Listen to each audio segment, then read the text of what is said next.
King. The King of France during the Ancien Regime was legally the sovereign and ultimate source of authority in the realm, ruling under the doctrine of divine right and increasingly centralizing power, especially from the 17th century onward. He was considered above all other social orders, including the nobility, and his authority shaped law, administration, and social hierarchy, even though in practice various institutions and regional customs could temper royal power. Until the late 12th century, French monarchs styled themselves King of the Franks, Rex Francorum, a title that emphasized rule over a people rather than a defined territory. This changed in 1190, when Philip II formally adopted the title King of France, Rex Franciae, Roi de France, reflecting the growing idea of a territorial French state. The Dauphin of France. The Dauphin of France was the official title of the heir apparent to the French throne from 1350 until the Revolution in 1791, with a brief revival from 1824 to 1830. The title originated from the Dauphiné, whose rulers used a dolphin as their emblem, and passed to the French crown in 1349, when the last independent Dauphin transferred the territory on the condition that it be ruled by the king's heir. From then on, the French heir automatically became Dauphin, beginning with the future Charles V. Originally expected to govern the Dauphiné, Dauphin later held the title without direct rule as royal authority centralized. The Dauphin ranked above all princes of the blood. His wife was styled Dauphine, and his arms combined the dolphins of the Dauphiné with the French fleur-de-lis. Abolished during the Revolution, the title briefly returned under the Bourbons before falling permanently into disuse. Fils de France. A Fils de France, which means son of France, was the special rank given to the sons of the kings of France and to the sons of the Dauphin, the official heir to the throne. A daughter was called a fille de France, or daughter of France. Even if a child was actually the king's grandchild or great-grandchild through the Dauphin, they were treated as if they were the king's own children. These royal children were part of the famille du roi, the royal family, which included the king, queen, queen dowager, their children, and their grandchildren. More distant male line relatives were called princes du sang, princes of the blood, and although they were important, they ranked below the king's own children. In daily life at court, titles and manners were very important. The Dauphin, as heir to the throne, was the most important of the king's sons and was called Monsieur le Dauphin. All legitimate children of the king and Dauphin were entitled to be called Royal Highness, though at court people more often used traditional French forms like Monsieur or Madame. Illegitimate children, even if later recognized by the king, were not given the rank of Fils de France, though some received lesser noble status. Over time, certain noble titles became linked with royal sons. Under the Valois kings, the eldest son was often made Duke of Normandy. Younger sons were often given titles such as Duke of Orléans, Anjou, Berry, or Burgundy. Prince du Sang, a Prince du Sang, meaning Prince of the Blood, was a man who was directly descended through the male line from a reigning monarch.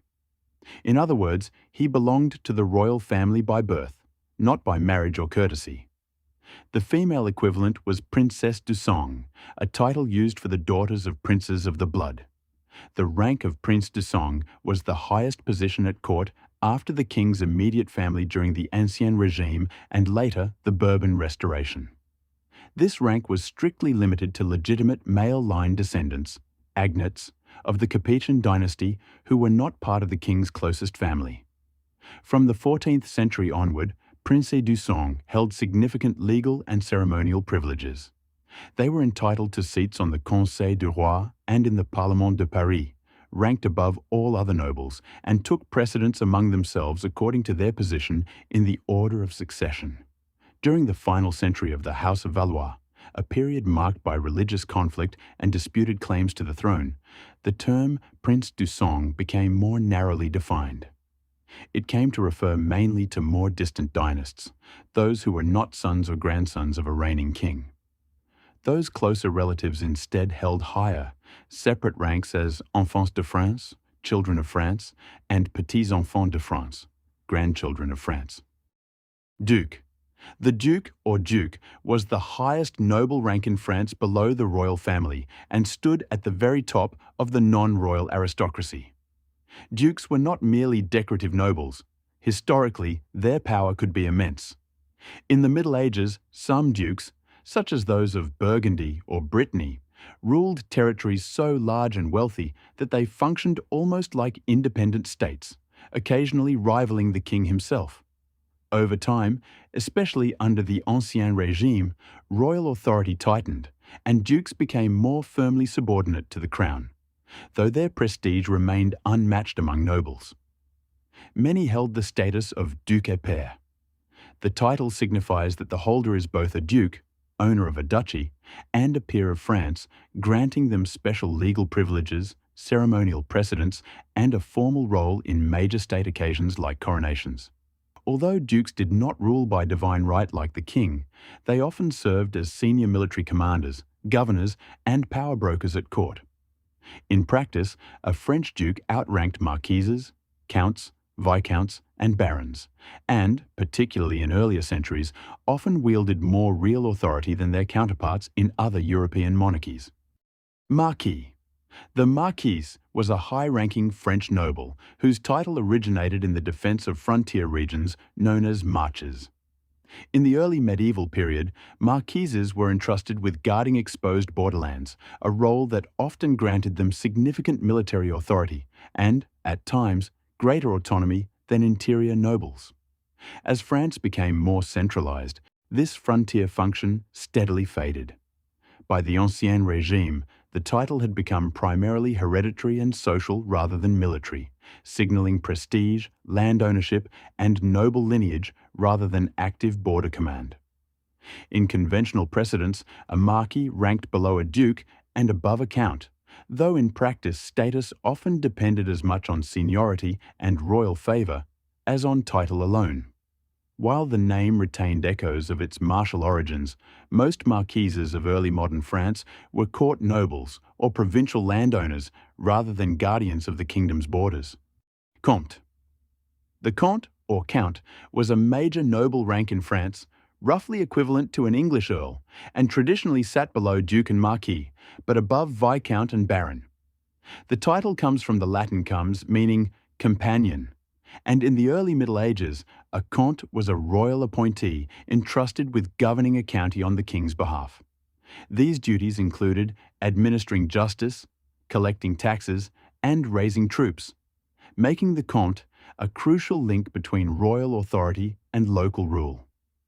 Over time, the office became hereditary, and many counts developed powerful regional dynasties whose influence could last for centuries.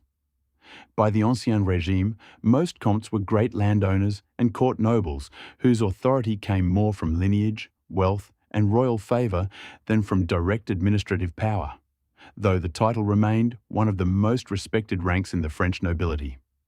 Vicomte. The Vicomte, or Viscount, was a French noble title that ranked below Comte and above Baron, a position it held in formal precedence until the end of the Second French Empire. The title originated in the early Middle Ages as Viscount, designating a deputy who governed or administered a county on behalf of a count, particularly when the count was absent or serving the king. Over time, this administrative role became hereditary, and the Vicomte emerged as a distinct noble rank in its own right. By the Ancien Régime, most Vicomtes no longer acted as deputies, but were landowning nobles whose authority derived from lineage, property, and royal recognition rather than direct governance, though they remained clearly part of the titled aristocracy. Baron. During the Ancien Régime, French baronies functioned much like Scottish ones. A feudal landholder who owned a barony could style himself baron only if he was legally noble, while a commoner, roturier, who held the land, was limited to the title Seigneur de la Baronnie rather than baron. Baronies were treated as transferable property and could be freely bought and sold until 1789, when the Constituent Assembly abolished feudal law.